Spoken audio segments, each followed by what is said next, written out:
Біз негізі қар жауып бастағаннан бастап тазаладық. Біраз уақытқа тоқтаттық, қар жауып бастап, одан қайттан тазалап, түні бойы істеп, таңертеңге дейін бітірдік. Кеше қайттан жауды, көрдіңіздер, иә? Бүгін таңертеңге дейін енді бүкіл жиналған қар бізге кішкене қолайсыздық тудырды.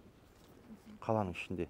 Я, ол үшін әрине жаңа қала тұрғындарынан кешірім де сұраймыз, бір жағынан, екінші жағынан түсіністікпен қарауды да сұраймыз. Бүгін дәл қазір максимально бізде 88 істеп тұр. Негізі 97-ге дейін баруға болады, бірақ бізге түнгі де қазір сақтап отырмыз. Түнгі уақытта қазір қар жауған жағдайда біз оларды жіберу керекпіз.